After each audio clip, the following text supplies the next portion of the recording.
what you're given, that's how we live it. Don't be mad at the system, it's simply how we've existed. जय हिंद दोस्तों, मैं शशांक अपने YouTube channel asking defence education पर आप सभी लोगों का स्वागत करता हूं। स्टूडेंट्स, इंडियन एयरफोर्स और इंडियन नेवी में एक महत्वपूर्ण सब्जेक्ट है फिजिक्स, जिसमें बेहद का कठिन स्तर से सवाल पूछे जाते हैं। तो स्टूडेंट्स, मैं आपके लिए फिजिक्स क्वेश्चन सीरीज का पार्ट 3 लेके आया हूं। इसमें टॉप 10 क्वेश्चन पूछे जाएंगे, इनसे आप प्रैक्टिस करिएगा, जो आपकी आने वाली परीक्षा में आपके लिए मददगार साबित होंगे। तो चलिए शुरू करते हैं। Students, top 10 physics question series के पार्ट 3 का पहला क्वेश्चन देखते हैं, जिसमें कहा गया है गोलीय बेलनाकार लेंस से कौन सा रूप दूर होता है। आपके ऑप्शन है ए अबिंदुकता का, बी निकट दृष्टिदोष, सी दूर दृष्टिदोष और डी नन ऑफ दीज। तो स्टूडेंट्स, गोलीय बेलनाकार लेंस से आपका अबिंदुकता का जो रोग होता है वो दूर होता है, अर्थात आपका ऑप्शन नंबर ए सही है। हम अगले क्वेश्चन की ओर चलते हैं, जिसमें हमसे पूछा गया है कि थोरियम का अंतिम तत्व है। आपके ऑप्शन है A lead, B astatine, C mercury, D NOT none of these. तो स्टूडेंट्स, मैं आपको बताना चाहूंगा कि थोरियम का अंतिम तत्व लेड है, अर्थात आपका ऑप्शन नंबर ए सही है।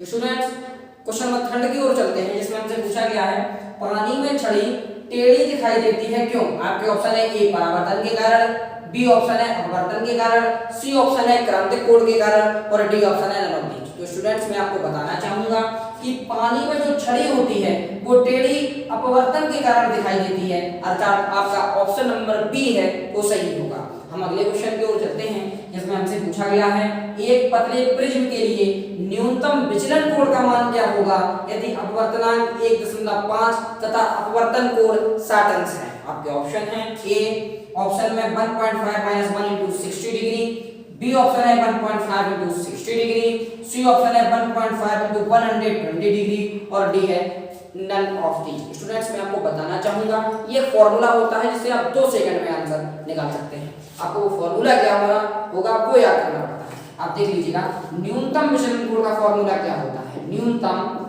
विचलन कोण का जो फॉर्मूला पहले से हम डिनोट किससे करते हैं।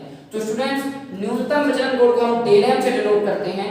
Del M is equal to mu minus 1 into A. Students, मैं आपको बताना चाहूंगा यहाँ म्यू जो है वो अपवर्तनांक को डिनोट करता है और ए अपवर्तन कोण को डिनोट करता है। आप यहाँ पे वैल्यू उठा के रख दीजिएगा। अपवर्तनांक 1.5 दिया गया है, 1.5 रख लेते हैं, -1 इनटू 60। आपका ये फॉर्मूला डेल एम बराबर म्यू माइनस 1 इनटू ए। आपने वैल्यू रख दी, बस वैल्यू ही रखने की देरी होती है, आपका आंसर आ जाता है, अर्थात आपका ऑप्शन नंबर ए सही होगा। तो स्टूडेंट्स, आपको ये फॉर्मूला न्यूनतम विचलन कोण का याद कर लेना चाहिए।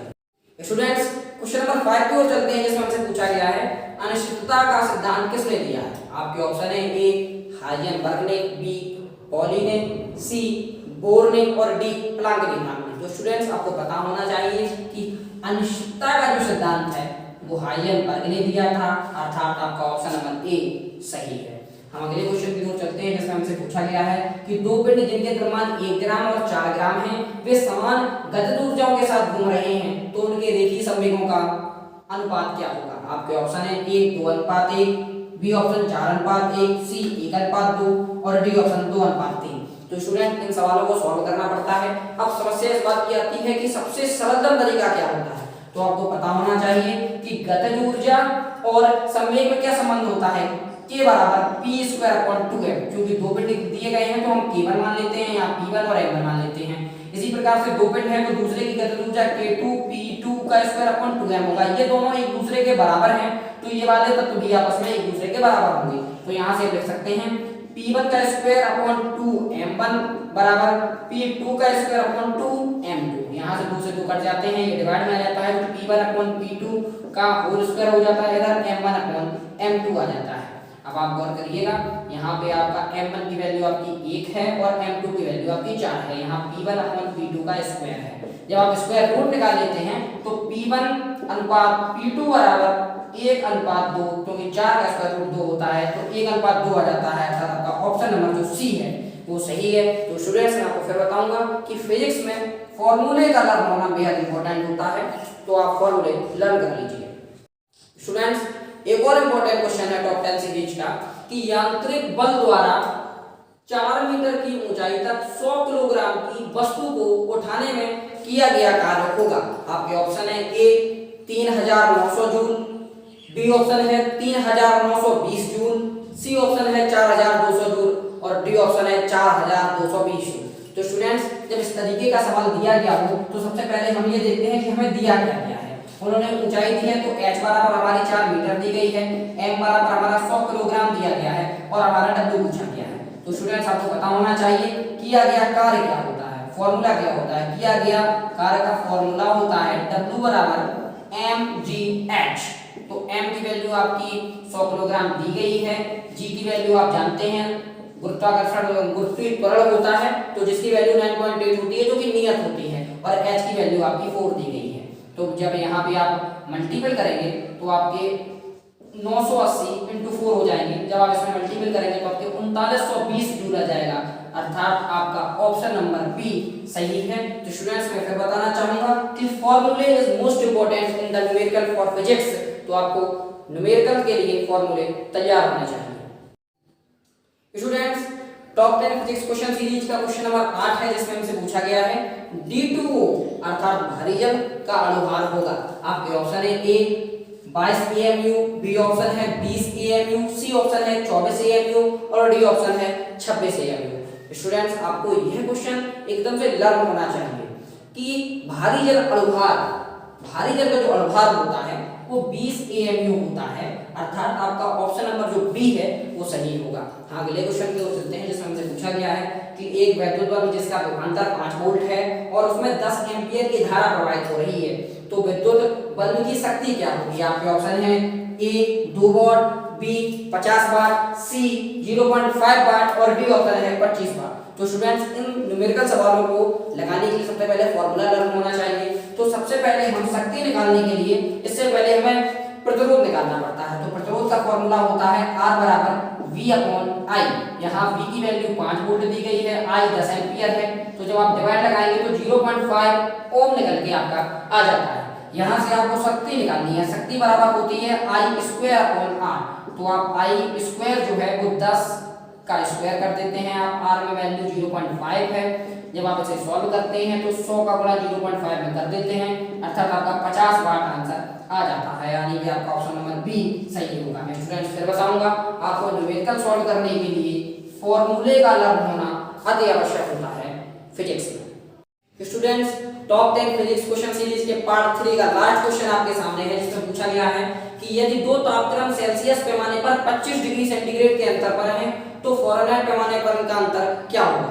तो स्टूडेंट्स, मैं आपको बताना चाहूंगा कि जो दिया गया है ये न्यूमेरिकल है, इन्हें सॉल्व करने के लिए थोड़ी लॉन्ग प्रोसेस होगी, पर हम जल्दी से जल्दी करने का प्रयास करते हैं। आप देख लीजिएगा, हमारे सवाल में दिया गया है सेल्सियस दो पैमाने हैं जिनका अंतर 25 डिग्री है, यानी कि दो पैमाने मान लीजिएगा C1 और C2 है जिनका अंतर जो है वो 25 डिग्री सेंटीग्रेड है। हम इसे इक्वेशन पर मान लेते हैं। अब हमारा सेल्सियस और फ़ारेनहाइट में संबंध क्या होता है, तो F-32/9 C/5 ये हमारा अंतर होता है। स्टूडेंट, पर आपको पता होना चाहिए यहाँ दो तापक्रम की बात चल रही है, तो यहाँ F1 मान लिया, ये C1 मान लिया। इसी प्रकार एक और होगा, जैसे F2-32/9 बराबर C2/5। इसे आप मान लीजिएगा इक्वेशन सेकंड और इक्वेशन थर्ड। अब आप गौर करिएगा, यहाँ C1 - C2 है, तो आपको समीकरण सेकंड माइनस थर्ड कर देना चाहिए। इससे आपका देखिएगा, जब आप इससे ये घटा देंगे तो लेफ्ट हैंड से लेफ्ट हैंड माइनस करेंगे और राइट हैंड से राइट हैंड माइनस करते हैं, तो आपको यहाँ पे देखिए आप F1 - F2 हो जाएगा, क्योंकि जब F1 से आप माइनस करेंगे तो माइनस का F2 हो जाएगा और प्लस का 32 हो जाएगा। प्लस का 32 माइनस का 32 आपस में एक दूसरे कट जाएंगे, जिससे F1 - F2 आ जाएगा। नीचे आपका 9 बचेगा और उधर आपका C1 - C2/5 रह जाएगा। स्टूडेंट्स, आपको पता होना चाहिए C1 - C2 की वैल्यू उन्होंने पहले से ही दे रखी है, तो 25/5 हो गया, इसे कट कर दीजिएगा, 5 5 या 25।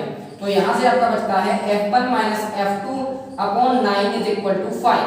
इसका आप क्रॉस मल्टीपल कर दीजिएगा, जिससे F1 - F2 is 9 × 5 is 45 Fahrenheit. तो आपका ऑप्शन नंबर ए सही हो जाता है।